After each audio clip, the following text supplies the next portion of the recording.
പ്രിയമുള്ളവരെ, നമ്മുടെ നാട്ടിൽ നിന്നാണ് സംസാരിക്കുന്നതെന്നുകൊണ്ട് മറയിടരുത് എന്ന ആഗ്രഹമുണ്ട്. പക്ഷേ ഈയിടെ മറ കീറി കുറച്ച് കാര്യങ്ങൾ പറഞ്ഞ് ഞാനിന്ന് വിട്ടില്ലായി. കൊട്ടാരക്കരയിൽ നിന്ന് സ്വന്തം നാട്ടുകാരെ നോക്കി കള്ളങ്ങൾ വിളിച്ച് പറയേണ്ടെന്ന് വിചാരിച്ച് കുറേ സത്യങ്ങൾ പറഞ്ഞു. അതും കഴിഞ്ഞ് ഞാൻ കൊച്ചി ചെന്നിറങ്ങിയപ്പോൾ ഞാൻ ആരെക്കുറിച്ച് പറഞ്ഞു, അയാൾ ഓഫീസിൻ്റെ വരാന്തയിൽ നിൽപ്പുണ്ട്. അപ്പോഴാണ് ഞാൻ അതിൻ്റെ അപകടം മനസ്സിലാക്കി. ആകെ 85-90 പേരുള്ള ഒരു സദസ്സിൽ വെച്ചായിരുന്നു ഞാൻ ഈ പരമരഹസ്യമായ കാര്യങ്ങളൊക്കെ പറഞ്ഞു വിട്ടത്. അവിടുന്ന് തത്സമയ സംപ്രേഷണം ഉണ്ടായിരുന്നു. ഫേസ്ബുക്കിൽ അത് ലൈവായിരുന്നു. ഇപ്പോഴും 2 ലൈവുണ്ട്, ഞാൻ കാണുന്നു. അതുകൊണ്ട് നേരെ തിരിച്ച് കൊച്ചിയിലേക്കാണ് പോകേണ്ടതെന്നുള്ളതുകൊണ്ട് ഞാൻ വളരെ കെയർഫുള്ളായിരിക്കും സംസാരിക്കുമ്പോൾ. ഞാനും നികേഷും ഒക്കെ ടെലിവിഷൻ അവതാരകരാണ്. നികേഷ് ഇപ്പം കുറച്ച് റിട്ടയർമെൻ്റ് എടുത്തിരിക്കുകയാണെങ്കിൽ പോലും ഞാൻ ഇത്രയും ഏതാണ്ടൊരു 2015 ഈ ഫ്ലവേഴ്സ് TV സംപ്രേഷണം ആരംഭിക്കുന്നത്. ഇത് കുറച്ച് കാലം കഴിഞ്ഞൊരു 2018 ഡിസംബറൊക്കെ ആയപ്പം 24 സംപ്രേഷണം തുടങ്ങി. ഒരു ഡിജിറ്റൽ ശൃംഖലയും ഈ നെറ്റ്വർക്കിലുണ്ട്. എൻ്റെ നാട്ടുകാരോട് ഞാൻ മനസ്സ് തുറന്ന് പറഞ്ഞാൽ ഞാൻ ഇന്ന് തിരിച്ചറിയുന്നൊരു സത്യം എന്താണെന്നറിയാമോ? അവതാരകൻ്റെ ജീവിതം ഏറ്റവും സുഖകരം. നികേഷ് വന്ന് നെഞ്ചത്തടിച്ച് പറയും. കാരണം ഒരു അവതാരകൻ്റെ കുപ്പായം എടുത്ത് ഞാൻ ടെലിവിഷൻ സ്ക്രീനിലേക്ക് വന്നത് 1993 ഡിസംബറിലാണ്. നിങ്ങൾക്കറിയാം, 93 ഒരു ഓണക്കാലത്താണ് ഏഷ്യാനെറ്റ് സംപ്രേഷണം ആരംഭിക്കുന്നത്. വളരെ തുടക്കം മുതലേ തന്നെ ഏഷ്യാനെറ്റിനൊപ്പം സഞ്ചരിച്ച ഒരാളാണ് ഞാൻ. ഈ അവതാരകനായുള്ളൊരു സുഖം എന്താണെന്ന് ചോദിച്ചാൽ, ജോലിക്കാരനൊന്നും ആവരുത്. നമ്മൾ അവതരിപ്പിച്ചു, നമ്മുടെ പൈസയും വാങ്ങിച്ചു. ഈ ജോലി ചെയ്ത 24 മണിക്കൂർ നമ്മുടെ ഈ പരിപാടി നന്നാക്കാൻ വേണ്ടി ജോലി എടുത്ത പ്രൊഡ്യൂസറെ 4 ചീത്തയും വിളിച്ചിട്ട് എവനെയൊക്കെ പിടിച്ച് പ്രൊഡ്യൂസറാക്കി ഇതൊക്കെ ഏഷ്യാനെറ്റിലെ നടക്കൂ എന്നൊക്കെ പറഞ്ഞിട്ട് നമ്മൾ കടന്നു പോവാം. എൻ്റെ ഭാര്യയുടെയും എൻ്റെ 2 കുട്ടികളുടെയും കാര്യം മാത്രം നോക്കിയാൽ മതി. അത് കഴിഞ്ഞ് മതി നാട്ടുകാരുടെ പ്രശ്നങ്ങൾ. എന്നാൽ ഇന്നതല്ല. നമുക്ക് പ്രത്യക്ഷമായിട്ട് ഒരു 550-600 ജീവനക്കാരുണ്ട്, പരോക്ഷമായിട്ടൊരു 1000 ആൾക്കാരുമുണ്ട്. ഞാൻ എന്താലോചിക്കുമ്പോഴും എവിടെ കഞ്ഞുകൂടി മുട്ടിക്കാൻ പാടില്ല. ഞാൻ ചിലപ്പോഴൊക്കെ ഈ ടെലിവിഷൻ സ്ക്രീനിൽ നിന്ന് പറയാറുണ്ട്, വളരെ വൈവിധ്യമാർന്ന ഒരു പരസ്യമല്ല തരാൻ പോകുന്നത്, കഞ്ഞി കുടിക്കണം, അതുകൊണ്ട് ഈ പരസ്യം കാണിക്കുകയാണെന്ന് എൻ്റെ സ്വതസിദ്ധമായ രീതിയിൽ ഞാൻ പറയാറുണ്ട്. അപ്പോൾ നിങ്ങൾ ഈ വീട്ടിലിരുന്ന് ടെലിവിഷൻ ചാനലിൽ കാണുമ്പോൾ, ഞാൻ ഈ പത്രമാധ്യമത്തിലേക്കൊന്നും ഞാൻ കടക്കുന്നില്ല. പത്രമാധ്യമത്തിൻ്റെ കാര്യം പറഞ്ഞാൽ വല്ലാത്ത അവസ്ഥയാണ്. കഴിഞ്ഞ നവംബർ 1 മുതൽ ഞാൻ തൃപ്പൂണിത്തുറയിലേക്ക് താമസം മാറ്റി. കേരളത്തിലെ ഏറ്റവും പ്രശസ്തമായ 1-2 പത്രങ്ങൾ ഞാൻ വീട്ടിൽ വരുത്താറുണ്ട്. തൃപ്പൂണിത്തുറയിലേക്ക് മാറിയ സാഹചര്യത്തിൽ ഞാൻ ഒരു പത്രത്തിലേക്ക് ചുരുക്കാൻ തീരുമാനിച്ചു. കാര്യം അത്രയധികം പത്രങ്ങൾ ഓഫീസിൽ വരുത്തുന്നുണ്ടല്ലോ. എന്നാൽ ഇന്നലെ എൻ്റെ ഓഫീസിൽ തന്നെ ജോലി ചെയ്യുന്ന എൻ്റെ ഇളയ മകൻ എന്നെ ഞെട്ടിച്ചു. ഞാൻ പറഞ്ഞു, വീട്ടിലുള്ള പിള്ളേരൊക്കെ പത്രം വായിക്കട്ടെ എന്ന് കരുതിയാണ് രാവിലെ ഒരു പത്രം വീട്ടിൽ വരുത്തുന്നുണ്ടെന്ന് പറഞ്ഞു. അപ്പോൾ അവൻ എന്നോട് ചോദിച്ചു, അങ്ങനെ ഒരു പത്രം വീട്ടിൽ വരുന്നുണ്ടോ എന്ന് ചോദിച്ചു. നവംബർ 1 മുതൽ വീട്ടിൽ പത്രം വന്ന് തുടങ്ങിയതാണ്. അവനൊരു പുതിയ തലമുറയുടെ ന്യൂജൻ്റെ ആളാണ്. ഇവിടെ നിങ്ങൾ കേട്ടല്ലോ നമ്മുടെ ആളുകളൊക്കെ പറയുന്ന AI കുറിച്ചൊക്കെ പറയുന്നത്.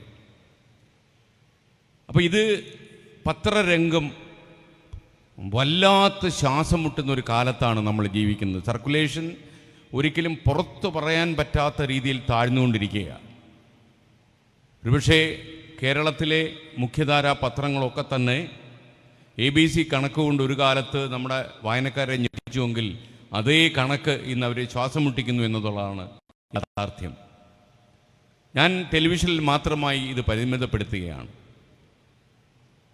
കോർപ്പറേറ്റുകൾ മാധ്യമലോകം അടക്കി വാഴുന്നു എന്നാണ് നമ്മൾ ഇവിടെ കരയാൻ തുടങ്ങിയത്. ഞാൻ നിങ്ങളോട് തുറന്നൊരു കാര്യം ചോദിക്കട്ടെ. ഏത് രംഗത്താണ് കോർപ്പറേറ്റുകൾ കേരളത്തിൽ കടന്നു കയറാത്തത്? കോർപ്പറേറ്റുകൾ തന്നെ പല സ്വഭാവക്കാരാണ്. ലോക്കൽ കോർപ്പറേറ്റുകളുണ്ട്, നാഷണൽ കോർപ്പറേറ്റുകളുണ്ട്, മൾട്ടിനാഷണൽ കോർപ്പറേറ്റ് കമ്പനികളുണ്ട്. അപ്പോൾ ഈ കോർപ്പറേറ്റുകൾ എന്ന് പറയുന്നത്, നിങ്ങൾ നമ്മുടെ നാട്ടിൽ സ്ത്രീകൾക്ക് എളുപ്പം ചെയ്യാവുന്നൊരു പണിയാണ് കണ്ണിമാങ്ങ പറിച്ച് ഉപ്പിലിട്ട് അമേരിക്കയിലേക്ക് കയറ്റുമതി ചെയ്യുക. ഇന്ന് നിങ്ങൾ 4-5 പേരൂടെ ചേർന്ന്, ഞാൻ എൻ്റെ നാട്ടുകാരെ വേണ്ടി രഹസ്യം പറയുകയാണ്, 4-5 സ്ത്രീകൾ ചേർന്ന് കണ്ണിമാങ്ങ ഉപ്പിലിട്ട് അതിൻ്റെ ചേരുവകളൊക്കെ ചേർത്ത് നല്ല രീതിയിൽ പാക്ക് ചെയ്ത് നല്ല കവറൊക്കെ ചെയ്ത് വിദേശത്തേക്ക് അയച്ചാൽ നല്ലൊരു സ്ഥാപനമാണ്. അത് കുറേ രാജ്യങ്ങളിലേക്ക് കയറ്റുമതി വർദ്ധിപ്പിക്കാൻ കഴിഞ്ഞാൽ അത് ഏറ്റെടുക്കാനൊരു MNC വരും, ഒരു ബഹിരാഷ്ട്ര കമ്പനി വരും. കേരളത്തിലെ നിങ്ങൾ അറിയപ്പെടുന്ന കറി പൗഡറുകൾ, പുട്ടുപൊടി, അതുപോലെ നിങ്ങളറിയുന്ന ആശുപത്രികൾ, കേരളത്തിലെ പ്രധാനപ്പെട്ട എല്ലാ ആശുപത്രികളിലും ഇപ്പോൾ ഒരു കോർപ്പറേറ്റിൻ്റെ സാന്നിധ്യമുണ്ട്. നമ്മൾ അറിയുന്നില്ലെന്ന് മാത്രമേ ഉള്ളൂ, പേര് മാത്രമേ പഴയതുള്ളൂ. നമ്മുടെ ടെലിവിഷൻ കമ്പനികളും ഒക്കെ തന്നെ വലിയ വലിയ കോർപ്പറേറ്റുകൾക്ക് മുന്നിലാണ്. നിങ്ങൾ കോർപ്പറേറ്റ് എന്ന് വിളിക്കുന്നത് നിക്ഷേപത്തിലാണോ അവതരണത്തിലാണോ എന്നുള്ള കാര്യം ഞാൻ പറയാം. ഞാൻ വാർത്താവിതരണ വകുപ്പ് മന്ത്രിയായ പ്രകാശ് ജാവദേക്കറെ ഒരു ദിവസം കൊച്ചിയിൽ വെച്ച് കണ്ടു.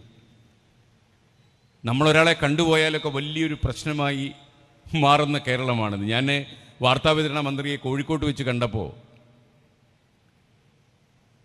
CPMൻ്റെ അനുഭാവികൾ ഉൾപ്പെടെ ആളുകൾ എന്നെ ചീത്ത വിളിച്ചുകൊണ്ട് ഫേസ്ബുക്കിലൊക്കെ എഴുതി. ഐഷ മാം ഒക്കെ പറയുന്നുണ്ടായിരുന്നു അതിനെക്കുറിച്ച്. അവിടെ മനോരമയുടെ പത്രാധിപ സമിതി അംഗം ഉണ്ടായിരുന്നു, കൈരളി ചാനലിൻ്റെ ആളുണ്ടായിരുന്നു, കേരളത്തിലെ മിക്ക മാധ്യമ പ്രവർത്തകരും അവിടെ ഉണ്ടായി. കൈരളിക്കാർക്ക് അവർ ക്ഷണമില്ലായിരുന്നു എൻ്റെ തോന്നൽ, മീഡിയ ഒന്നും. മറ്റുള്ള മാധ്യമങ്ങൾ 10-18 മാധ്യമങ്ങളുണ്ട്, അവരുടെ ഒന്നും പേര് കണ്ടില്ല. മാത്രമല്ല, ഞാൻ ഈ അടുത്ത കാലമായിട്ട് കണ്ടെത്തിയ ഒരു നേട്ടം എന്താണെന്നറിയാമോ?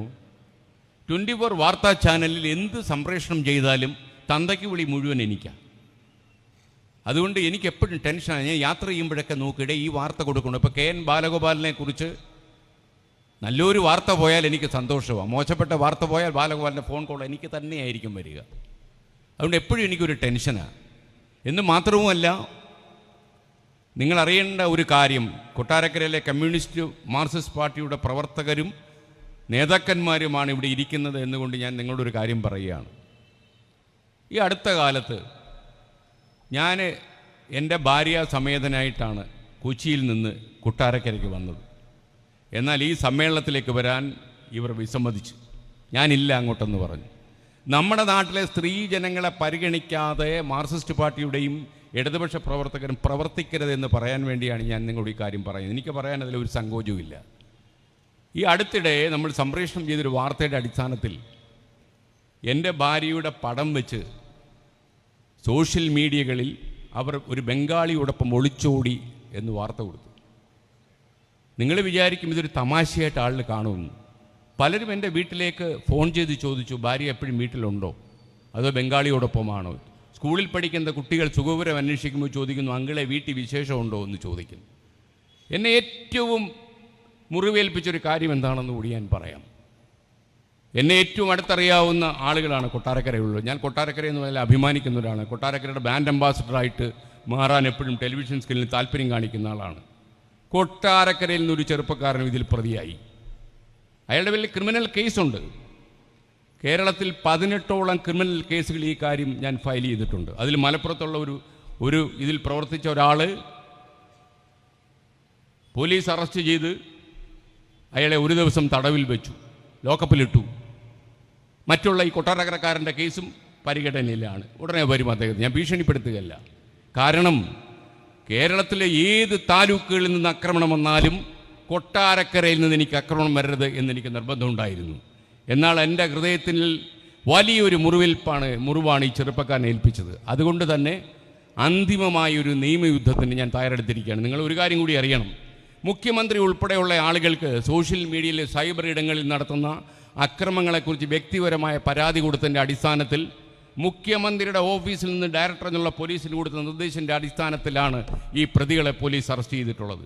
അതേ പ്രതികളെ അറസ്റ്റ് ചെയ്തതിനെ തടസ്സപ്പെടുത്താൻ മലപ്പുറത്ത് DYFI പ്രവർത്തകർ പ്രകടനം നടത്തി.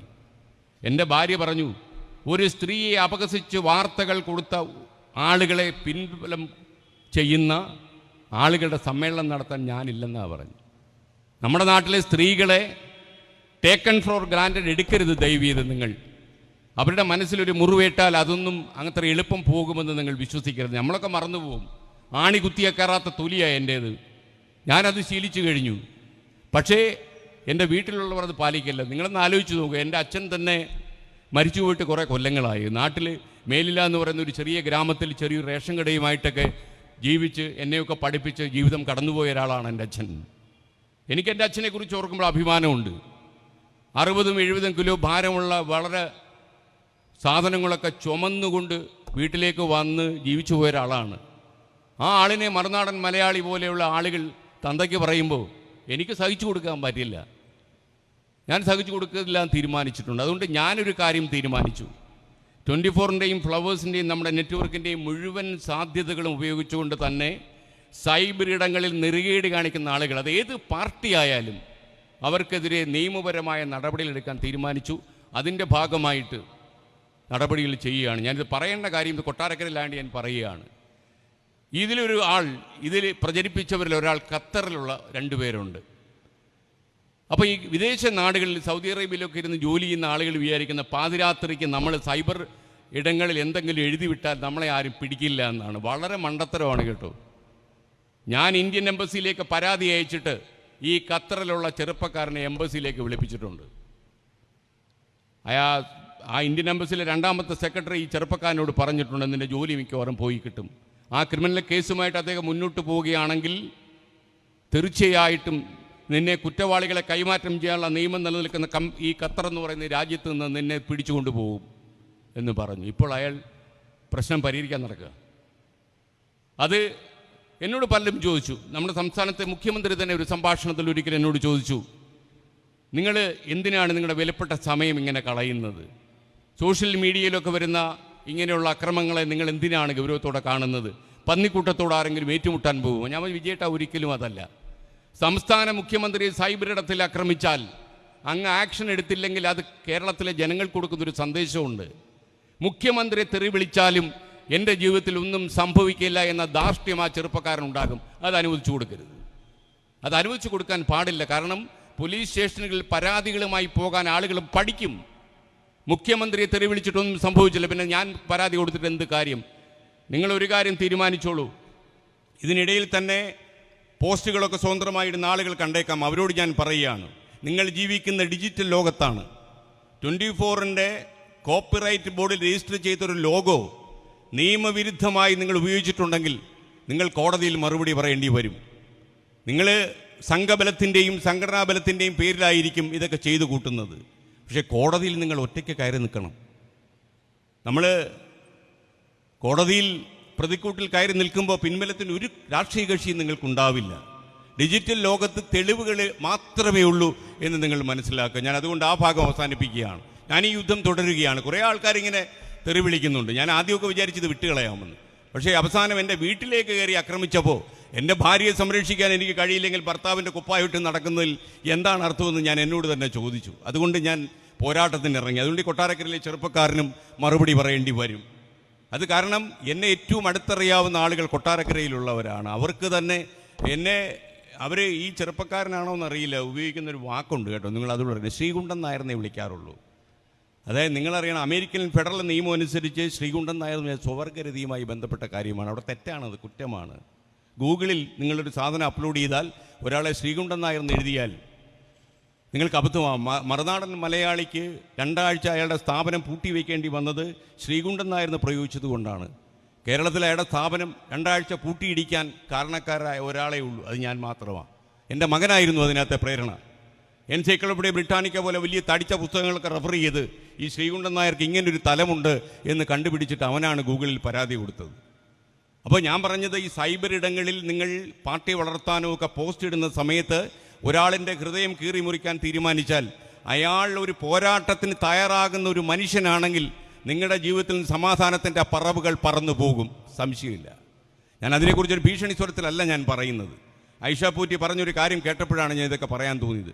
ഐഷ പോറ്റി എവിടെയോ പോയെന്ന് മാത്രമേ പറഞ്ഞുള്ളൂ, എൻ്റെ ഭാര്യ ഒളിച്ചോടി എന്നാണ് പറഞ്ഞത്. അപ്പോൾ അവരോട് കരുണ കാണിച്ചു എന്ന് വേണമെങ്കിൽ എനിക്ക് പറയാം, വേണമെങ്കിൽ ഇതും കൂടെ പറയാമല്ലോ, കാണുന്നില്ല എന്ന് പറയുമ്പോൾ.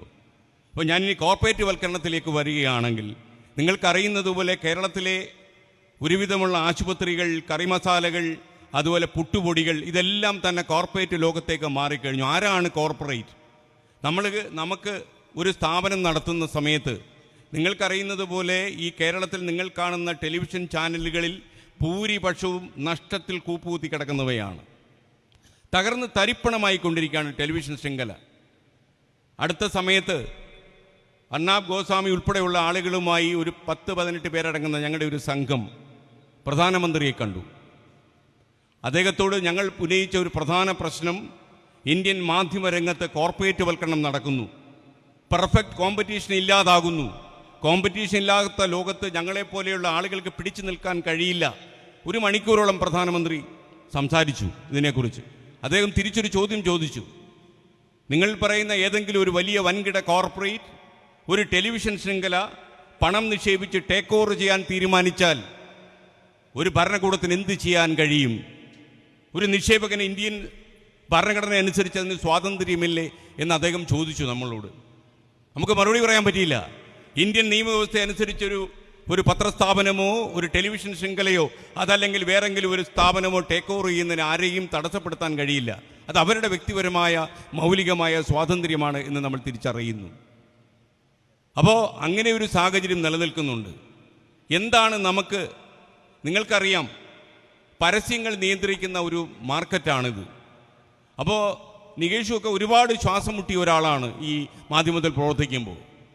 ഇത്രയധികം ആളുകൾക്ക് ശമ്പളം കൊടുത്ത് ഈ മാർക്കറ്റിന് താങ്ങാൻ കഴിയാത്ത യന്ത്രങ്ങളൊക്കെ വാങ്ങി വെച്ച് ഈ ടെക്നോളജിയോടൊക്കെ പോരാടി നിലനിൽക്കാൻ എവിടെ നിന്ന് നമുക്ക് പണം കിട്ടും എന്നുള്ളതൊരു വലിയ പ്രശ്നം തന്നെയാണ്. മാത്രവുമല്ല, ഏതാണ്ട് ഇന്ത്യയിൽ വരുന്ന ഏതാണ്ട് 360ഓളം വാർത്താ ചാനലുകളും എൻ്റർടൈൻമെൻറ്റ് ടെലിവിഷൻ ചാനലുകളും ഒക്കെ തന്നെ ഈ പ്രേക്ഷകർ നൽകുന്ന പിന്തുണ കൊണ്ട് മാത്രം നിലനിൽക്കുന്നവരാണ്. എന്നാൽ നമ്മുടെ കാലഘട്ടത്തെ വേണമെങ്കിൽ രാഷ്ട്രീയത്തിനപ്പുറമായി നമുക്ക് രണ്ടായി വേർതിരിക്കാം. ഒന്ന് കോവിഡിന് മുമ്പ്, ഒന്ന് കോവിഡിന് ശേഷം. കോവിഡ് കാലഘട്ടത്തിൽ എന്താണ് സംഭവിച്ചത്? 20 മാസക്കാലം ഈ കൊറോണ എന്ന കൃമികീടത്തിൻ്റെ മുമ്പിൽ നമ്മൾ തകർന്നടിഞ്ഞുപോയി. വീടിനുള്ളിൽ നമ്മൾ അടച്ചിരുന്നു. കുട്ടികൾക്ക് നമ്മൾ സ്മാർട്ട് ഫോൺ വാങ്ങിച്ച് നൽകി. വിദേശ നാടുകളിലൊക്കെ നമ്മുടെ കുട്ടികൾക്ക് സ്മാർട്ട് ഫോൺ വാങ്ങിച്ച് നൽകിയപ്പോൾ ആവശ്യമില്ലാത്ത അശ്ലീല സൈറ്റുകളെല്ലാം ബ്ലോക്ക് ചെയ്ത് കുട്ടികൾക്ക് കാണാൻ പറ്റുന്ന സൈറ്റുകൾ മാത്രം നിലനിർത്തിക്കൊണ്ടാണ് ഇത് കൊടുത്തത്. എന്നാൽ നമ്മളുടെ രക്ഷകർത്താക്കൾ വിശാല മനസ്കരായി അവർ ഫോൺ വാങ്ങി കൈ കൊടുത്തു. കുട്ടികൾ പറന്നു തുടങ്ങി. ഇന്നെന്താ സംഭവിക്കുന്നത് നമ്മുടെ നാട്ടിൽ? കുട്ടികൾ ഒരു അധ്യാപകൻ പറഞ്ഞു പോയാൽ ആത്മഹത്യ ചെയ്യാൻ പറ്റുമോ എന്ന് ആലോചിക്കുന്ന കാലമാണ്. വളരെ സെൻസിറ്റീവായ ഒരു കാലം. MDMAയുടെ അതിപ്രസരം. ഞാൻ ഈയിടെ ഒരു മോർണിംഗ് ഷോയിൽ നിൽക്കുമ്പോൾ ഞാൻ പ്രേക്ഷകരോട് പറഞ്ഞു, നിങ്ങൾ എറണാകുളത്തും തലസ്ഥാന നഗരിയിലേക്ക് യാത്ര ചെയ്യുമ്പോൾ ആരെങ്കിലും വണ്ടി കൊണ്ട് നിങ്ങളുടെ വണ്ടിയിൽ തട്ടിയാൽ നിങ്ങൾ ചിരിക്കുക മാത്രമേ ചെയ്യാവൂ, ഒന്നും പറയരുത്. ഗ്ലാസ് താഴ്ത്തി നോക്കരുത്, ഡോർ തുറന്ന് പുറത്തിറങ്ങരുത്. കാരണം അവൻ കൊച്ചു പിച്ചാത്തി വെച്ച് നിങ്ങളെ കുത്തി കയറ്റി കളയും. കാരണം MDMA അടിച്ച് പൂക്കുറ്റിയായി വരുന്നവനായിരിക്കും എതിരെ നിൽക്കുന്നത്. 11 മണി കഴിഞ്ഞാൽ എൻ്റെ ഓഫീസിൽ നിന്ന് വണ്ടികളെടുത്ത ആൾ യാത്ര ചെയ്യാൻ നമ്മൾ അനുവദിക്കാറില്ല. ഒരു ഡ്രൈവർ എന്നോട് പറഞ്ഞു, ഞാൻ സൂക്ഷിച്ചാണ് സാർ വണ്ടി ഓടിക്കുന്നത്. നീയല്ലേ സൂക്ഷിക്കുന്നുള്ളൂ, നിൻ്റെ എതിരെ വരുന്നവൻ സൂക്ഷിക്കില്ല. അത് എന്ന് മാത്രമല്ല, നിങ്ങൾ ഈ കാലത്തിൻ്റെ ഒരു ആസുര കാലത്തിൻ്റെ പ്രത്യേകത നമ്മൾ ആലോചിക്കണം. കേരളത്തിലെ നാഷണൽ ഹൈവേയിൽ ഒരുപക്ഷേ ധനമന്ത്രിയുടെ ശ്രദ്ധയിൽ പോലും പെട്ടിട്ടില്ലാത്തൊരു കാര്യം ഈയിടെ ഒരു മാധ്യമപ്രവർത്തകൻ്റെ അന്വേഷണത്തിൽ അയാൾ എന്നോട് പറഞ്ഞു. ഈ നാഷണൽ ഹൈവേയിൽ നടക്കുന്ന പല അപകടങ്ങളും മനഃപൂർവ്വം ചില വില്ലന്മാരുണ്ടാക്കുന്നതാണ്. മോഷ്ടിച്ച് സാധനങ്ങൾ അപകരിച്ചു കൊണ്ടുപോകാൻ വേണ്ടി മാത്രം വണ്ടിയിൽ കൊണ്ടിടിക്കുക. രാത്രി 12 മണിക്ക് 1 മണിക്കൊക്കെ നമ്മൾ മൈസൂരിലേക്കൊക്കെ യാത്ര ചെയ്ത് പോവുകയാണെങ്കിൽ ഇങ്ങനെയുള്ള അപകടമുണ്ട്. അത്തരമൊരു കാലത്താണ് നമ്മൾ ജീവിക്കുന്നത്.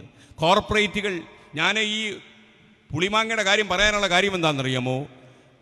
ഒരു ചെറിയ പൈസ കൊണ്ട് നിങ്ങൾ ഇങ്ങനെയുള്ള ചെറിയ ചെറിയ സംരംഭങ്ങൾ നമ്മുടെ കുടുംബശ്രീ പോലെ ഉണ്ടാക്കിയാൽ നിങ്ങൾക്ക് വൻ സംരംഭങ്ങൾ നടത്തുന്ന ആളുകളുടെ പിന്തുണ ലഭിക്കാനുള്ള സാധ്യത കേരളത്തിലുണ്ട്. നിങ്ങൾ കേരളത്തിൽ ഇപ്പോൾ കാണുന്ന മിക്ക സ്ഥാപനങ്ങളും വലിയ കമ്പനികൾ ടേക്ക് ഓവർ ചെയ്ത് കഴിഞ്ഞു. ഈ സാഹചര്യത്തിൽ വേണം നമ്മുടെ മാധ്യമ സ്ഥാപനങ്ങളെയും നമ്മൾ കാണുന്നത്. ഞാൻ പ്രകാശ് ജാവദേക്കറെ കണ്ട കാര്യം പറഞ്ഞല്ലോ. ഞാൻ അദ്ദേഹത്തോട് പറഞ്ഞു, നമ്മൾ സ്വതന്ത്രമായ രീതിയിൽ പ്രവർത്തിക്കാൻ ഇഷ്ടപ്പെടുന്ന ഒരു സ്ഥാപനമാണ് എന്ന് പറഞ്ഞു. അദ്ദേഹം എന്നോടൊരു ചോദ്യം ചോദിച്ചു. ഞാൻ വാർത്താവിതരണ വകുപ്പ് മന്ത്രിയായിരുന്നു. എപ്പോഴെങ്കിലും നിങ്ങൾ ഈ രീതിയിൽ പ്രവർത്തിക്കണമെന്ന് ഞങ്ങൾ ആവശ്യപ്പെട്ടിട്ടുണ്ടോ? ഞാൻ ആവശ്യപ്പെട്ടിട്ടുണ്ടോ? ഒരിക്കലും ആവശ്യപ്പെട്ടിട്ടില്ല. എന്നാൽ നിങ്ങൾ അറിയേണ്ട ഒരു കാര്യം, അത് നികേഷിനൊക്കെ വളരെ അടുത്തറിയാവുന്ന കാര്യമാണ്. ഇന്ത്യയിലെ എല്ലാ വാർത്താ ചാനലുകളും ഇന്ത്യയിലെ എല്ലാ ടെലിവിഷൻ സംരംഭങ്ങളും നിയന്ത്രിക്കുന്നത് വാർത്താവിതരണ വകുപ്പിൻ്റെ ലൈസൻസ് ഉപയോഗിച്ചിട്ടാണ്. അതുകൊണ്ട് തന്നെ കാലാകാലങ്ങളിൽ അവരുണ്ടാക്കുന്ന ചില നിയമങ്ങളൊക്കെ നമുക്ക് ബാധകമാണ്. ഡിജിറ്റൽ വാർത്താ പ്രക്ഷേപണം വന്നതോടെ നമ്മുടെ വാർത്താ രംഗത്ത് വലിയ കലാപം ഉണ്ടായിരിക്കുക. ഒരാൾ വീട്ടിലിരിക്കുമ്പോൾ അയാളുടെ ഏകാന്തമായ ജീവിതയാത്രയിൽ ഏതെങ്കിലും ഒരു വാർത്ത ഇടണമെന്ന് തോന്നിയാൽ എപ്പോൾ അയാൾക്ക് ഫേസ്ബുക്കിൽ പോസ്റ്റ് ചെയ്യാം. നിങ്ങൾക്കറിയാമോ, ഇന്ത്യയിൽ നിന്ന് യൂട്യൂബ് കൊണ്ടുപോകുന്ന പണം കേട്ടാൽ നമ്മുടെ 5 പഞ്ചവത്സര പദ്ധതികളുടെ പണം ഉണ്ടാകും. നമ്മളുടെ വാർത്തകളെക്കുറിച്ചോ നമ്മൾ അശ്ലീലമായ പോസ്റ്റ് ഇട്ടതിൻ്റെ പരാതികളോ ഗൂഗിൾ കമ്പനിക്ക് അയച്ചാൽ പലപ്പോഴും പ്രതികരണങ്ങൾ വരാറില്ല. കാരണം എന്താണെന്നറിയാമോ? നിങ്ങൾ ഇന്ത്യക്കാർ ഇതൊക്കെ അടിച്ചുകൊണ്ട് അവർക്കെന്താ പ്രശ്നം? അവർക്ക് അവരുടെ വരുമാനത്തിൽ ഇടിവ് വരാൻ പാടില്ല എന്ന് മാത്രമേ ഉള്ളൂ. നമ്മളൊക്കെ പലപ്പോഴും നമ്മൾ ഈ സൈബർ പരാതികളുമായിട്ടൊക്കെ പോകുന്ന സമയത്ത് നമുക്ക് നിരാശ തോന്നുന്നത് ഒരുപാട് കടമ്പകൾ ഇതേപോലെ കടക്കേണ്ടി വരും. ആളുകൾ പാതി വഴിക്ക് വെച്ചിട്ട് അവസാനിപ്പിച്ച് മടങ്ങിപ്പോകും. അതാണ് സംഭവിക്കുന്നത്. അങ്ങനെ പാടില്ലെന്നാണ് എൻ്റെ അഭിപ്രായം. കാരണം നിയമവ്യവസ്ഥ നൽകുന്ന എല്ലാ അവകാശങ്ങളും അനുസരിച്ച് ജീവിക്കാൻ നിങ്ങൾക്ക് സാഹചര്യമുണ്ട് ഇന്ത്യയിൽ. ഈ കോർപ്പറേറ്റ് വൽക്കരണം മാധ്യമത്തിൽ നടക്കുന്നത്, എന്നോട് നിങ്ങളിപ്പോൾ നാളെ വന്നിട്ടൊരു വലിയ കോർപ്പറേറ്റ് ചോദിക്കുകയാണ്, നിങ്ങളിൽ നിന്ന് ഇത് മുക്തി നേടിത്തരാം, ഈ ചാനൽ കൊടുക്കുന്നുണ്ടോ എന്ന് ചോദിച്ചാൽ ഞാൻ ചിലപ്പോൾ കൊടുക്കുന്നുണ്ടെന്നേ പറയൂ. കാരണം ഇത്രയും അന്തർദേശീയ തലത്തിൽ അറിയപ്പെടുന്ന കോർപ്പറേറ്റുകൾ അടക്കി വാഴാൻ ശ്രമിക്കുന്ന ഇന്ത്യ പോലൊരു രാജ്യത്ത്, കേരളം പോലെ ഒരു സംസ്ഥാനത്ത് നമുക്ക് പിടിച്ചു നിൽക്കാൻ ഭയങ്കര പാടാണ്. നമ്മൾക്കൊരിക്കലും നമുക്കറിയില്ല, ഒരു ടെക്നോളജി നൽകുന്ന ഒരുപാട് സ്വാതന്ത്ര്യം അവർക്കുണ്ട്. ഓൺലൈൻ ഇപ്പം നമ്മുടെ ഏറ്റവും ഒരു സുഖകരമായ ഒരു കാര്യം നിങ്ങളോട് തുറന്നു പറഞ്ഞാൽ, ഇപ്പം ഞാനും നികേഷും ഞങ്ങൾ 5-6 പേരോട് ഒരിക്കൽ തീരുമാനിച്ചാൽ കേരളത്തിൽ ഏതെങ്കിലുമൊക്കെ വാർത്തകൾ സംസ്കരിക്കാമായിരുന്നു, വാർത്തകൾ മൂടി വയ്ക്കാമായിരുന്നു. എന്നാൽ ഇന്നത് സാധ്യമേ അല്ല.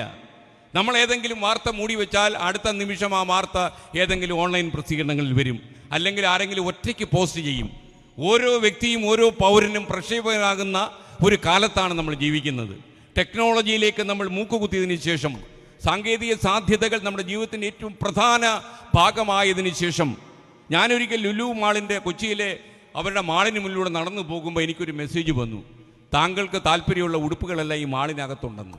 കാരണം ആർട്ടിഫിഷ്യൽ ഇൻ്റലിജൻസ് എന്ന സംവിധാനം ഉപയോഗിച്ച് എൻ്റെ ടേസ്റ്റ് അറിയുകയാണ്. നിങ്ങൾ വീട്ടിൽ മൊബൈൽ ഫോൺ സംസാരിച്ചതിന് ശേഷം മേശപ്പുറത്ത് വയ്ക്കല്ലേ, ഏതോ അവണാകുഴിയിലിരുന്ന് ആരോ നിങ്ങൾ സംസാരിക്കുന്നതൊക്കെ കേൾക്കുന്നുണ്ടാകണം. കാരണം ഞാൻ അല്പം മുമ്പായിരുന്നു ഒരു ഷർട്ടിനെ കുറിച്ച് സംസാരിച്ചത്. അത് കഴിഞ്ഞപ്പോൾ എനിക്ക് തന്നെ മെസ്സേജ് വന്നു, ഈ ഷർട്ട് ഇവിടെ ഉണ്ടെന്ന്. ഞാൻ മൊബൈൽ വഴിയോ ഇതാരാണ് ഈ പറഞ്ഞു പരത്തുന്നത് എന്ന് നമ്മൾ സംശയിച്ചു പോകും. ഒരു രഹസ്യവുമില്ലാത്ത ഒരു ലോകത്താണ് നമ്മൾ ജീവിക്കുന്നത്. ഇവിടെയാണ് കോർപ്പറേറ്റുകൾക്ക് ടെക്നോളജി ഉപയോഗിച്ചും സാങ്കേതിക സാധ്യത ഉപയോഗിച്ചും അതുപോലെ പണം ഉപയോഗിച്ചും. ഞാൻ ശരിക്കും ഒരിക്കലും ഒരു നിക്ഷേപകനോ സംരംഭകനോ ഒരു ടെലിവിഷൻ ചാനൽ നടത്തുന്ന ആളോ ആകാൻ ഒരിക്കലും ആഗ്രഹിച്ച ആളല്ല. ജീവിതത്തിലെ ചില പ്രത്യേക യാത്രയിൽ നമ്മളവിടെ ചെന്ന് പെട്ടുപോയതാണ്. പക്ഷെ ഞാൻ വലിയ കോർപ്പറേറ്റുകളോട് പല കാര്യങ്ങളും സംസാരിക്കാൻ എനിക്ക് അവസരം കിട്ടിയിട്ടുണ്ട്. കോർപ്പറേറ്റുകൾക്ക് ഒറ്റ ലക്ഷ്യമേ ഉള്ളൂ, അവർക്കൊരു രാഷ്ട്രീയമേ ഉള്ളൂ, ഇത് പണത്തിൻ്റെ രാഷ്ട്രീയമാണ്.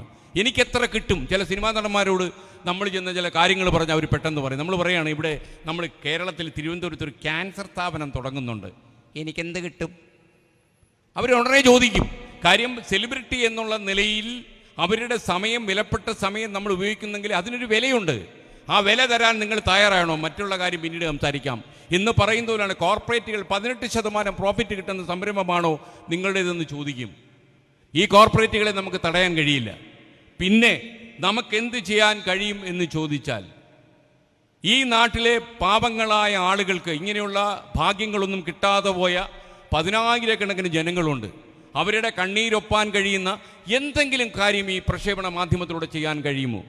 അതിനുവേണ്ടിയാണ് ഞാൻ ഒരു സംരംഭം ഉണ്ടാക്കിയിട്ടുള്ളത്. 24 കണക്ട് എന്ന് പറയും. ലോകമെമ്പാടുമുള്ള മലയാളികളെ ഒരു കുടക്കീഴിൽ നിർത്തി റോബിൻഹുഡൊക്കെ ചെയ്ത പോലെയോ കായംകുളം കുഞ്ചുണ്ണി ചെയ്ത പോലെയോ ഉള്ളവൻ്റെ പോക്കറ്റിൽ നിന്ന് പണമെടുത്ത് ഇല്ലാത്തവന് കൊടുക്കുന്ന ഒരു സമ്പ്രദായം കേരളത്തിലെ പല ജില്ലകളിലും നടപ്പിലാക്കാൻ കഴിഞ്ഞിട്ടുണ്ട്. അപ്പോൾ പ്രേക്ഷകനും പ്രക്ഷേപകനും ഒന്നാകുന്ന ഒരു സാഹചര്യം ഈ കോർപ്പറേറ്റ് ലോകത്ത് ശ്വാസം മുട്ടുമ്പോൾ ഈ കോർപ്പറേറ്റുകളുടെ പ്രവർത്തനം കൊണ്ട് നമുക്കൊക്കെ ഒരുപാട് ബുദ്ധിമുട്ടുണ്ടാകുന്നുണ്ട്. ഒരിക്കൽ നിങ്ങളോട് ഞാനൊരു കാര്യം പറയാം. നികേഷ് അറിഞ്ഞിട്ടുണ്ടോ എന്ന് എനിക്കറിയില്ല. മുംബൈയിലിരുന്നൊരു കോർപ്പറേറ്റിൻ്റെ മേധാവി, അയാൾ തീരുമാനിക്കുന്നു കേരളത്തിലെ ഫോളോവേഴ്സ് ഉൾപ്പെടെയുള്ള ചാനലുകൾക്ക് എന്തിനാണ് പരസ്യം. അയാൾ പറയുന്നു, ഒരു വലിയ ഒരു ഏജൻസിയോട് പറയുന്നു, പരസ്യങ്ങളെല്ലാം നിങ്ങൾ നമുക്ക് തരൂ, എക്സ്ക്ലൂസീവായിട്ട് തരൂ, മറ്റുള്ളവർക്കൊന്നും നിങ്ങൾ പരസ്യം കൊടുക്കണ്ട. അങ്ങനെ തന്നാൽ 50% വാല്യൂ തന്നാൽ മതി നിങ്ങൾ. അവരിലൊരു ഉടമ്പടി ഒപ്പിടാനായിട്ട് പോയതായിരുന്നു. നമ്മൾ പിന്നെ കാല് പിടിച്ചത് തകർത്തതാണ്. ശരിക്കും അത്തരമൊരു ഉടമ്പടി ഒപ്പിട്ടിരുന്നെങ്കിൽ ഫ്ലവേഴ്സ് ഈ ഭൂമുഖത്ത് കാണില്ലായിരുന്നു. 24 എന്നേ 25 ആയി മാറിയെന്നെ. കാരണം പരസ്യങ്ങളില്ലാതെ പിടിച്ചു നിൽക്കാൻ കഴിയാത്ത സാഹചര്യമാണ്.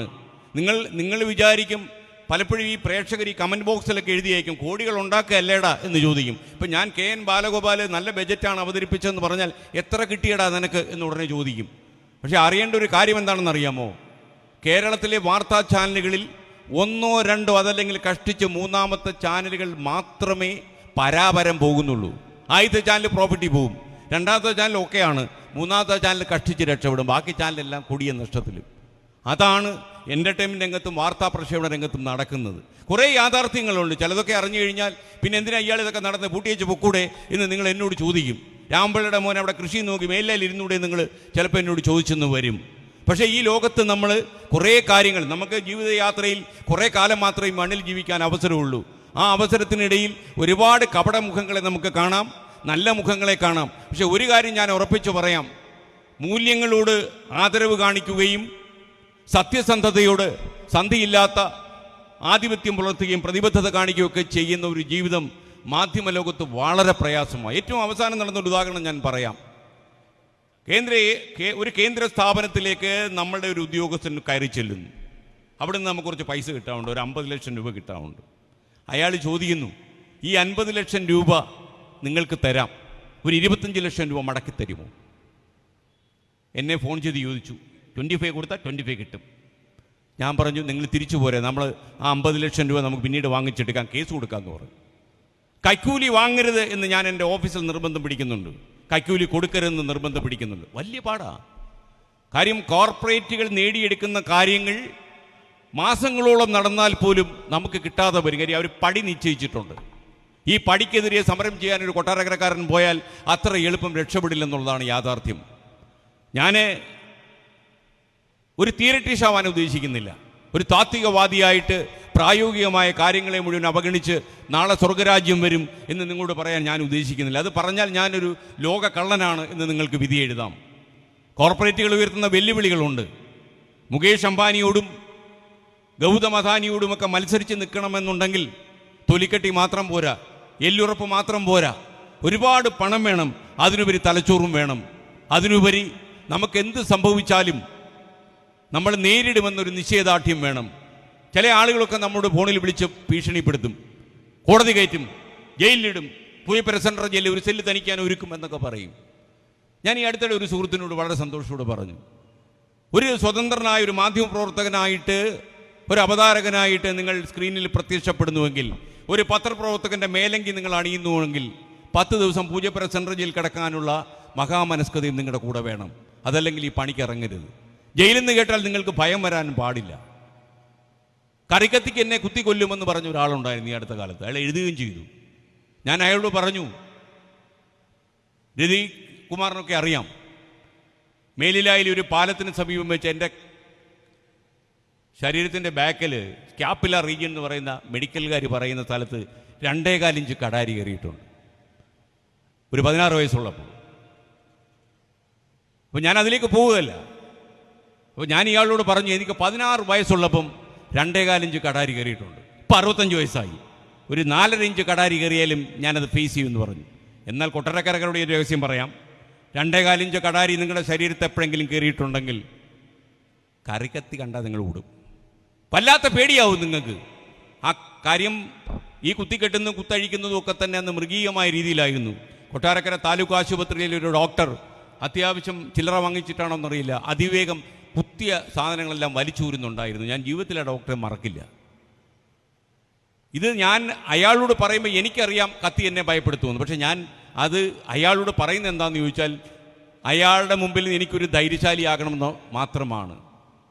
നാളെ നമുക്കത് ഇപ്പം നിക്ഷേപകർ, വലിയ കോർപ്പറേറ്റുകൾ നമ്മുടെ സ്ഥാപനത്തിൽ നിക്ഷേപിക്കാൻ വന്നാൽ, അത് ഞാനായാലും കൈരളിയായാലും, നമുക്ക് ആവശ്യമുണ്ടെങ്കിൽ നമുക്ക് സ്വീകരിക്കേണ്ടി വരുമെന്നുള്ള സാഹചര്യത്തിൽ നമ്മൾ നിൽക്കുകയാണ്. അതേസമയം ഒരു കോർപ്പറേറ്റ് ലോകത്ത് അവരോട് മത്സരിച്ച് നിൽക്കുമ്പോൾ തന്നെ നമ്മുടെ പരിമിതികൾക്കുള്ളിൽ നിന്ന് നമ്മുടെ സാധാരണക്കാരായ, മറ്റുള്ള അഭിപ്രായം രൂപീകരിക്കുന്ന ആളുകളെക്കുറിച്ചല്ല ഞാൻ പറയുന്നത്, നമ്മുടെ സാധാരണക്കാരായ ജനങ്ങൾക്ക് അവരുടെ കണ്ണീരൊപ്പാൻ, അവരുടെ പ്രശ്നങ്ങൾ അധികാര സ്ഥാനങ്ങളിൽ എത്തിക്കാൻ, അവരുടെ കാര്യങ്ങൾ നമ്മുടെ മന്ത്രിമാരോട് പറയുവാനുമൊക്കെ ഉള്ള ഒരവസരം ഞാൻ വിനിയോഗിക്കുന്നുണ്ട്. ധനമന്ത്രി ഇരിക്കുന്നുണ്ട്, ഞാൻ രഹസ്യം പറയുക. നമ്മുടെ ഓഫീസിൽ ചില ആൾക്കാർ ചില പരാതികൾ അയച്ചു തരും. ഞാൻ ബാലഗോപാലിനെ പോലെ കൃതസ്ഥരായ ആളുകൾക്ക് അത് അയച്ചു കൊടുക്കും. ഒരു വാർത്ത കൊടുക്കാൻ വേണ്ടി വന്നതാണ്, താങ്കളതൊന്ന് ഇടപെട്ടാൽ മതി. സത്യത്തിൽ വാർത്തയ്ക്ക് വന്നല്ല, നമ്മളത് പറയത്തില്ല. അപ്പോൾ ഇവരുടെ ഒരു ശ്രദ്ധ അതിലുണ്ടാകും തീർച്ചയായിട്ടും. അങ്ങനെ ആളുകൾ 5ഉം 6ഉം ഈയിടെ MP രാജേഷ് ഇടപെട്ട് ഒരു കേസ് തീർത്തു കൊടുത്തു. 2 കൊല്ലം ഒരു ബാങ്ക് ഉദ്യോഗസ്ഥൻ അദ്ദേഹത്തിൻ്റെ കെട്ടിടത്തിന് നമ്പറിടാൻ നടന്നത് കഴിഞ്ഞില്ല. കാര്യം ആ ഉദ്യോഗസ്ഥന് കൈക്കൂലി വേണം, അതാണ് പ്രശ്നം. അത് പുറത്ത് പുള്ളി പറയുന്നില്ല, അയാൾ പറയുന്ന വയലേഷൻസ് ഉണ്ടെന്നാണ് പറയുന്നത്. ഞാനിപ്പോൾ പറഞ്ഞു വലിയ വലിയ ഹോട്ടലിൻ്റെ വയലേഷൻസ് നമ്മൾ ഇഗ്നോർ ചെയ്ത് കൊടുക്കുന്നില്ലേ. അപ്പോൾ അതുപോലെ ഈ സാധാരണക്കാർ ഒരു വീട് വെച്ചപ്പോൾ അയാളുടെ 2 വയലേഷൻ, അദാലത്തിൽ തീരുമാനിച്ച 2 വയലേഷൻ നിങ്ങൾക്ക് ശരിയാക്കി കൊടുത്തുകൂടെ എന്ന് ചോദിച്ചു. മന്ത്രി ഇടപെട്ടപ്പോൾ ശരിയാക്കി കൊടുത്തു. MP രാജേഷ് അതിൽ വലിയ താല്പര്യം കാണിച്ചു. അപ്പം എനിക്കറിയില്ല, എനിക്ക് സത്യം പറഞ്ഞു കഴിഞ്ഞാൽ ഇപ്പോൾ കൺഫ്യൂഷനുണ്ട്. നാളെ ഒരു കാര്യം മാത്രം എനിക്ക് ഉറപ്പ് തരാം, മുകേഷ് അംബാനി വന്ന് എന്നെ വിലക്കെടുക്കാതിരിക്കാൻ എനിക്ക് നോക്കാൻ പറ്റും. അതിനപ്പുറം എന്തെങ്കിലും ഉറപ്പ് പറയാൻ കൊട്ടാരക്കരക്കാരോട് നിർവാഹമില്ല. കോർപ്പറേറ്റുകളോട് മത്സരിക്കുമ്പോൾ നമുക്ക് ഊർജം മാത്രം പോരാ എന്ന് നിങ്ങൾക്കറിയാം. അല്ലെങ്കിൽ നിങ്ങൾ ആഗ്രഹിക്കണം, കേരളത്തിലെ ഇപ്പം നമ്മൾ ഏറ്റവും കൂടുതൽ ആളുകളെ സംഘടിപ്പിച്ച് തുടങ്ങിയ സ്ഥാപനമാണ് കൈരളി. അതുപോലെ 10,000-കണക്കിന് ആളുകൾ അണിചേർന്ന് സംഘം ചേർന്ന് മാധ്യമങ്ങൾ കൊണ്ടുവരികയാണെങ്കിൽ നമുക്ക് ചിലപ്പോൾ കോർപ്പറേറ്റുകളോട് സമരം ചെയ്യാൻ കഴിഞ്ഞെന്ന് വരും. നികേഷൊക്കെ വാർത്താലോകത്ത് വലിയ വിപ്ലവം ഉണ്ടാക്കിയ ആളാണ്. ഒരുപക്ഷെ നിയതമായ ഒരു യാഥാസ്ഥിതിക മോഡലിൽ വാർത്താ പ്രക്ഷേപണം പോകുമ്പോൾ അതിനെതിരെ കയറി നിന്ന ഒരു ചെറുപ്പക്കാരനാണ് നികേഷ് കുമാർ. പക്ഷേ നികേഷ് കുമാർ അന്ന് പ്രവർത്തിച്ച വാർത്താ സാഹചര്യമേ അല്ല ഇന്ന്. നമ്മൾ വല്ലാതെ, നിങ്ങൾ ഒന്ന് മാത്രം അറിഞ്ഞോളൂ, എൻ്റെ ജീവിതത്തിൽ ഇപ്പോൾ 18 മണിക്കൂർ ജോലി ചെയ്താണ് ഞാൻ ജീവിക്കുന്നത്. എനിക്കൊരു 12 മണിക്കൂർ ജീവിച്ചു മതി 65 വയസ്സിലൊക്കെ. പക്ഷെ അത് കഴിയുന്നില്ല. നട്ടപ്പാതിരേക്ക് നമ്മളെ തേടി വരുന്നത് ടെൻഷൻ പിടിക്കുന്ന കാര്യങ്ങളാണ്. അത് വാർത്ത സംബന്ധിച്ചല്ല, വാർത്തയ്ക്കപ്പുറമുള്ള സാമ്പത്തിക ലോകത്തെക്കുറിച്ച്. അപ്പോൾ ഇതൊക്കെ ഒരു യാഥാർത്ഥ്യമാണ്. ഞാൻ ഇനി നീട്ടുന്നില്ല. മറ്റൊരു അവസരത്തിൽ നമുക്ക് വിശദമായിട്ട് ഈ കോർപ്പറേറ്റുകളുടെ രഹസ്യം പറയണമെങ്കിൽ നമ്മളൊരു ക്ലോസ്ഡ് റൂമിലിരുന്ന് സംസാരിക്കണം. പ്രത്യേകിച്ച് ഈ ഒരു പബ്ലിക് വേദിയിൽ നിന്ന്, പ്രത്യേകിച്ചും ഇങ്ങനെയുള്ള 2-3 സംരംഭങ്ങളുമായി മുന്നോട്ട് പോകുന്ന ഒരു സാഹചര്യത്തിൽ ഇതൊക്കെ നമ്മൾ വിളിച്ചു പറയുന്ന പക്വതയില്ലായ്മയാണെന്ന് ആളുകൾ പറയും. എന്നാൽ അത്തരമൊരു പരാതി എന്നെക്കുറിച്ച് ഇപ്പോൾ തൽക്കാലം ഉയർത്താൻ ഞാൻ ഉദ്ദേശിക്കുന്നില്ല. എന്തായാലും ഈ കോർപ്പറേറ്റ് ലോകത്തിനെതിരെ നിങ്ങൾ ജാഗ്രതയോടെ ഇരിക്കുക. അത് മാധ്യമത്തിൽ മാത്രമല്ല, ഒരുപാട് മേഖലകൾ ഉണ്ടാകുന്ന കോർപ്പറേറ്റ് വൽക്കരണം. ഈ ആശുപത്രികളിലൊക്കെ കോർപ്പറേറ്റ് വരുന്നാൽ ഉണ്ടാകുന്ന അപകടം കൂടി ഞാൻ പറയാം. കേരളത്തിലെ ഒരു ആശുപത്രിയിൽ സാധാരണ രോഗികൾക്കും നഴ്സുമാർക്കും കുറച്ചുകൂടെ വിട്ടുവീഴ്ച കൊടുക്കണമെന്ന് ഞാൻ ഒരാളോട് പറഞ്ഞു. അദ്ദേഹം അടുത്ത ആഴ്ച തന്നെ അവിടുത്തെ ശമ്പളം കൂട്ടി. പിന്നീടാണ് ഞാൻ അറിഞ്ഞത് ബില്ലിൽ അദ്ദേഹം 25% വർദ്ധിപ്പിച്ചു. എല്ലാ രോഗികൾക്കും ബില്ലടിച്ചു കൊടുക്കുന്നത് 25% കൂട്ടി. അതൊരു കോർപ്പറേറ്റ് സ്വഭാവമാണ്. ലാഭേച്ഛയാണ് അവരുടെ മുഖ്യ ലക്ഷ്യം എന്ന് തിരിച്ചറിയുക. അപ്പം നമുക്ക് ആശുപത്രികളൊക്കെ പോകുമ്പോഴും കോർപ്പറേറ്റുകൾ നടത്തുന്ന മറ്റുള്ള സംരംഭങ്ങളിലേക്ക് പോകുമ്പോഴും നമ്മൾ ശ്രദ്ധിക്കുക. നമ്മളിപ്പോൾ പുല്ലൂർ ഗവൺമെൻറ് ആശുപത്രിയൊക്കെ വളരെ നന്നായി നടക്കുന്ന ഒരു ആശുപത്രിയാണ്, നിങ്ങൾക്കറിയാം. ഇവിടെ എത്ര പേര് പോകുന്നുണ്ട്. അപ്പോൾ കൊട്ടാരക്കരയിലെ കാര്യം എനിക്ക് കാര്യമായിട്ട് അറിയില്ല, ഇവിടുത്തെ ആശുപത്രി എങ്ങനെയാണെന്ന്. അപ്പോൾ പക്ഷേ നമ്മൾ എന്താ സംഭവിക്കുന്നത്, സ്റ്റാൻഡ് ബൈ ആയിട്ട്, ബൈസ്റ്റാൻഡർ നമ്മൾ വിളിക്കുന്ന സ്റ്റാൻഡ് ബൈ ആയി നടക്കുന്ന ആളുകൾക്ക് സൗകര്യം കിട്ടില്ല എന്നതിൻ്റെ പേരിൽ സർക്കാർ ആശുപത്രികളിൽ നമ്മൾ പോകാൻ മടിക്കും. ഇത്രയും പരിണതപ്രജ്ഞരായ, പരിചയസമ്പന്നരായ, വിദഗ്ധരായ ഡോക്ടേഴ്സ് ഉള്ള സ്ഥലത്ത് നമ്മൾ പോകുന്നില്ല. അതിനപ്പുറത്തൊരു കോർപ്പറേറ്റ് നടത്തുന്ന വലിയൊരു പഞ്ചനക്ഷത്ര ആശുപത്രി ഉണ്ടെങ്കിൽ നമ്മൾ അങ്ങോട്ട് കയറിപ്പറ്റും. അതാണ് നമ്മുടെ ഒരു രീതി. നിങ്ങൾ ജാഗ്രതയോടിരിക്കുക. കാരണം ഈ ജീവിതം നമ്മൾക്ക് മുന്നിൽ ഉയർത്തുന്ന, ഒരുപക്ഷെ ഈ കഴിഞ്ഞ 5 കൊല്ലക്കാലം നമ്മുടെ നാട്ടിലുണ്ടായ മാറ്റങ്ങളെന്ന് പറയുന്നത് കഴിഞ്ഞ 60 കൊല്ലക്കാലത്തിലുണ്ടായതിനേക്കാളും വലുതാണ്. ഒരപകടം കൂടി കാത്തിരുന്നുള്ളൂ. ഇനി അടുത്ത 5 കൊല്ലക്കാലം ഒരുപക്ഷെ കഴിഞ്ഞ 300 കൊല്ലത്തിലുണ്ടായ മാറ്റങ്ങളെക്കാളും വലുതാണ്. സാങ്കേതിക സാധ്യതകൾ അങ്ങനെ വരികയാണ്. അണുബോംബ് ഇടണോ വേണ്ടയോ എന്ന് തീരുമാനിക്കുന്നത് ചിലപ്പം